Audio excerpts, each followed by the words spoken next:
Next हम लोग बात करने वाले हैं ROC AUC के बारे में। नेक्स्ट हम किसके बारे में बात करने वाले हैं? ROC and AUC।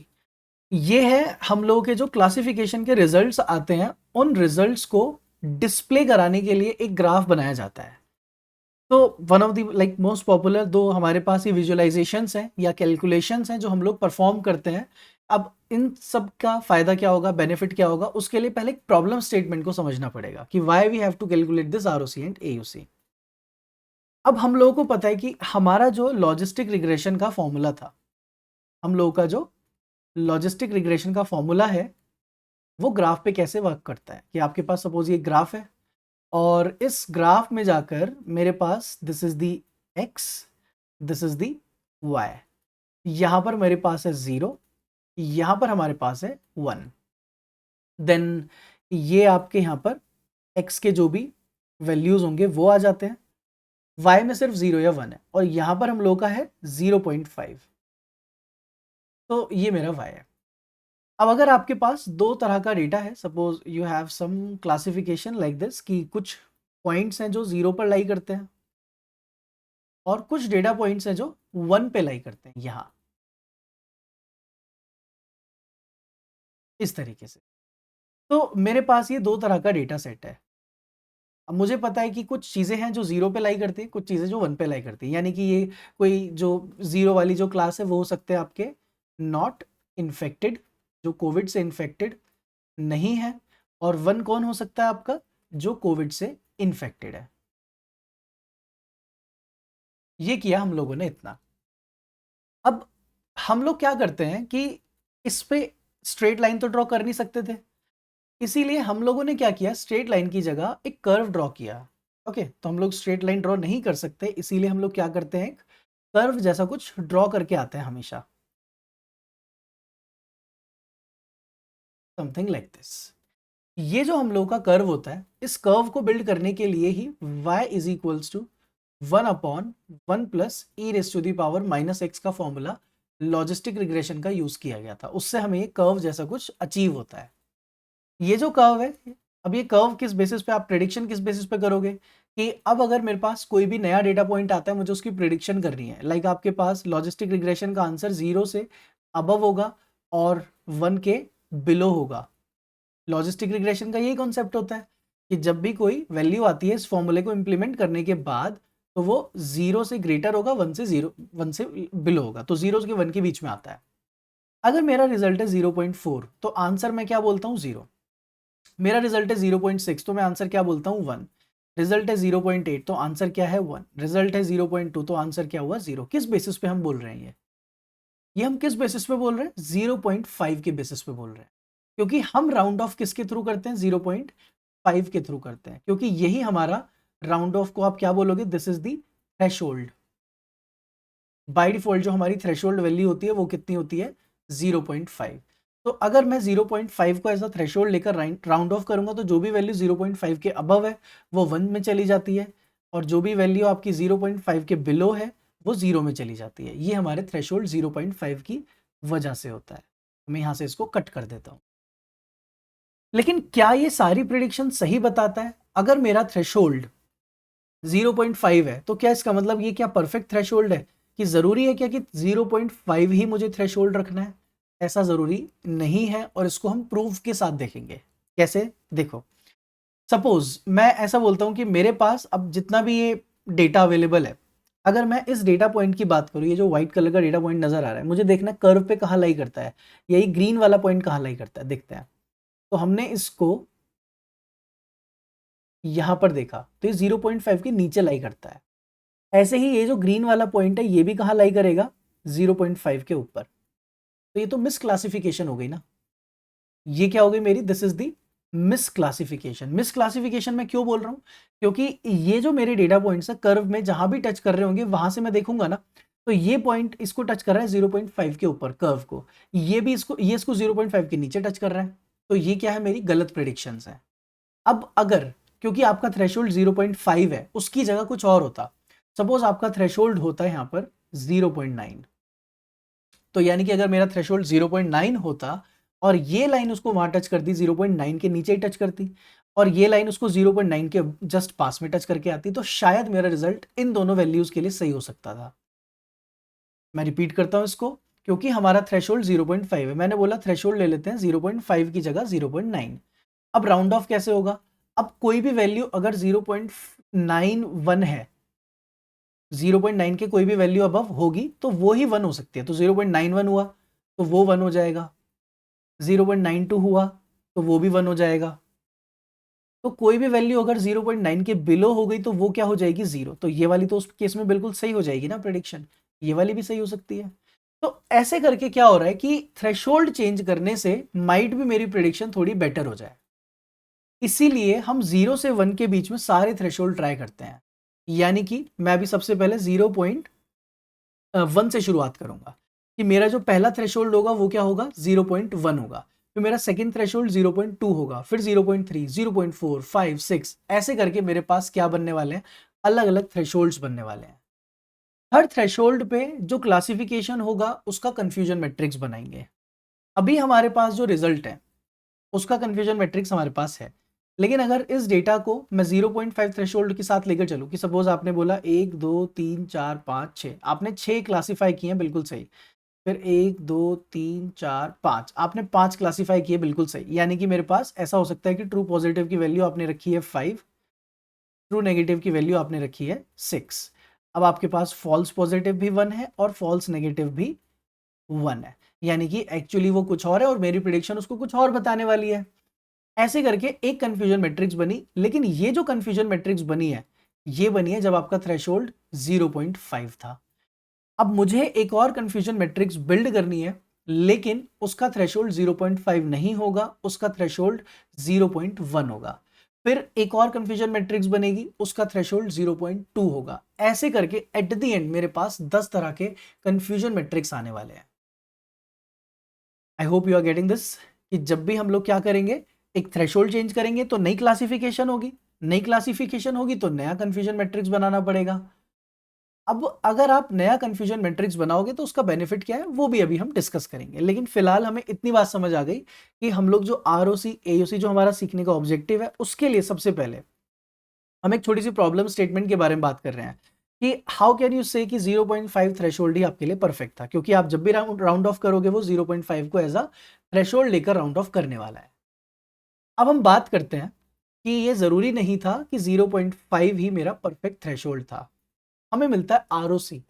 आरओसी क्या होता है? Receiver operator characteristics.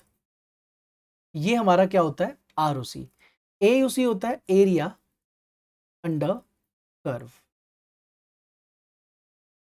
ये बेसिकली होता क्या है? ग्राफ होता है, और ये जो ग्राफ होता है उसका एक्स और वाई एक्सिस में क्या होगा पहले वो देखते हैं। तो सबसे पहला काम क्या करना है, हम लोगों ने एक ग्राफ बिल्ड करना है। तो suppose this is the graph, ये हमारा ग्राफ है यहाँ पर, और इस ग्राफ के पहले एक्स वाई की बात करते हैं। इस ग्राफ के एक्स एक्सिस पर क्या होता है? यहां पर होता है फॉल्स पॉजिटिव रेट, एफपीआर लिख दिया मैंने शॉर्ट में। एफपीआर का मतलब क्या है? False positive rate. यहां पर वाई एक्सिस पे होता है आपका टीपीआर, और टीपीआर क्या होगा आपका? True positive rate. लेकिन ये है क्या चीज?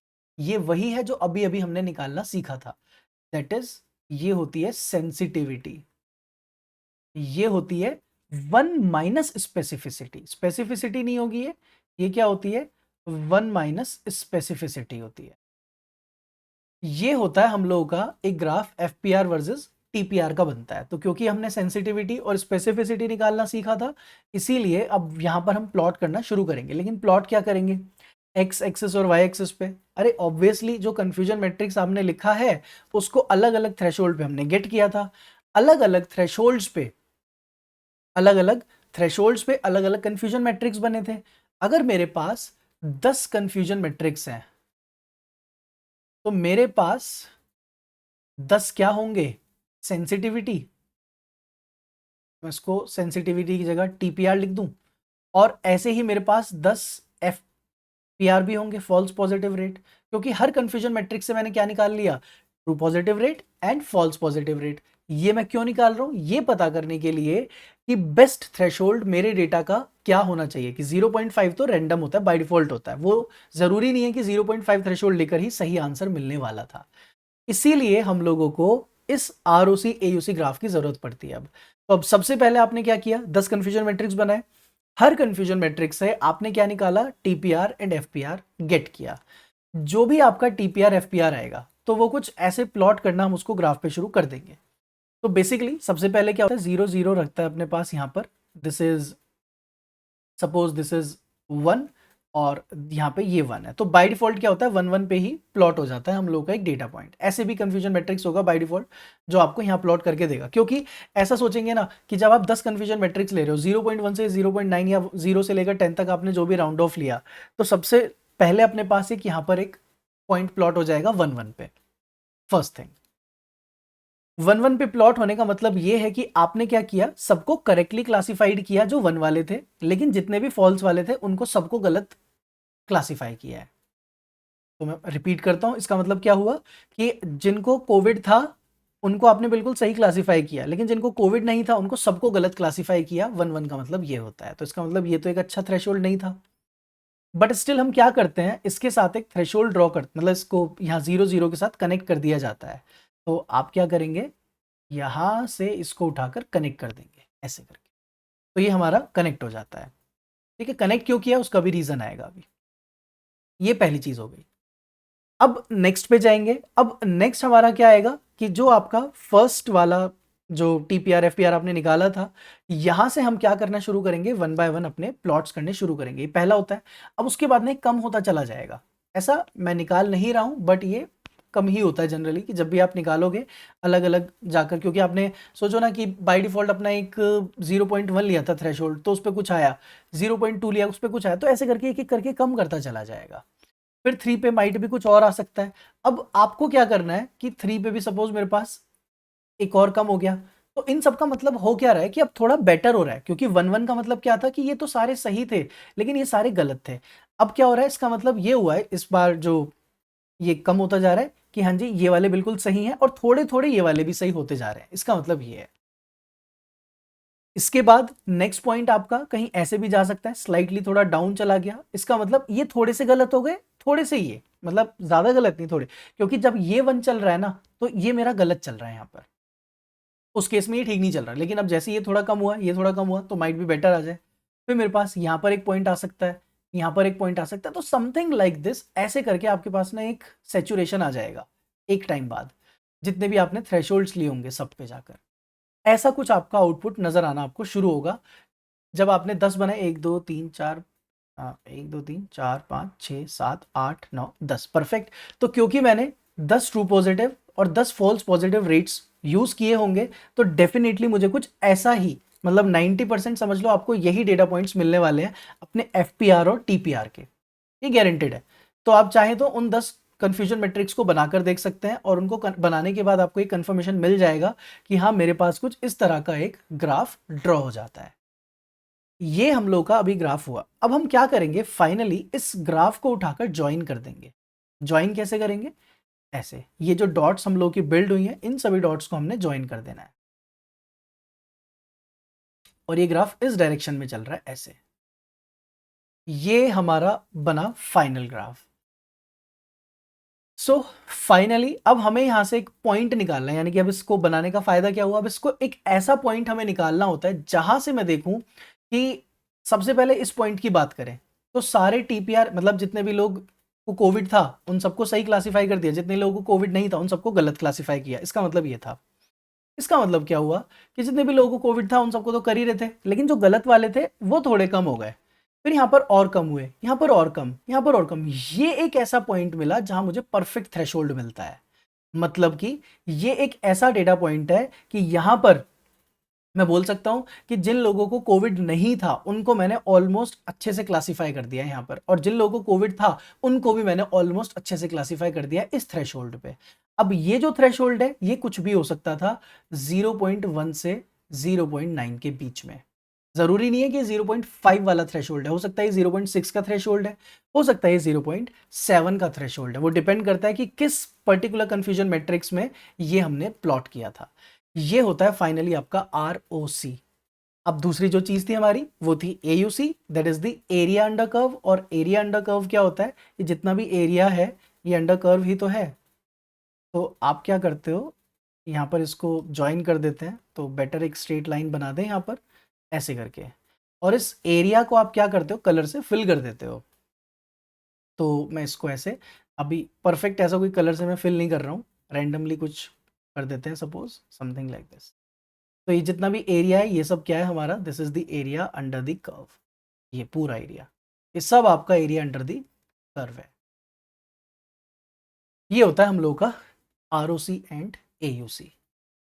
अब इसको हम रिप्रेजेंटेशन के लिए यूज करते हैं कि मैं यहाँ से बता सकता हूँ कि मेरे को थ्रेशोल्ड पता चल गया, इसका बेनिफिट क्या है। कोई पूछता है क्यों बनाया, क्योंकि थ्रेशोल्ड पता चला है कि क्या थ्रेशोल्ड मुझे यूज करना चाहिए था, जिसके बेसिस पे मुझे लाइक क्लासिफिकेशन करनी चाहिए। ये पहला फायदा। इसके एक दो बेनिफिट्स और भी हैं, जिसमें से एक बेनिफिट होता है कि सपोज आपने लॉजिस्टिक रिग्रेशन यूज किया, इसके अलावा मैं कोई और क्लासिफिकेशन एल्गोरिदम यूज करना चाहता हूँ, सपोज के nearest neighbours, SVM, support vector machine, ऐसे करके मेरे पास अलग अलग एल्गोरिदम्स हैं। उन सभी एल्गोरिदम्स का भी क्या बना दो, एक यहाँ पर ऐसा ही सेम आरओसी बना दो। तो उनकी भी ना ऐसे ही लाइंस ड्रॉ होनी शुरू हो जाएंगी। जैसी लाइंस आप लोग यहाँ पर देख रहे हैं, जैसी लाइन आपको यहाँ नजर आ रही है, ऐसी ही लाइन मेरे दूसरे किसी मॉडल की, तीसरे किसी मॉडल की मुझे नजर आ सकती हैं। तो इसका एक बार हम लोग विजुअलाइजेशन देख लेते हैं कि ये कैसा दिखेगा।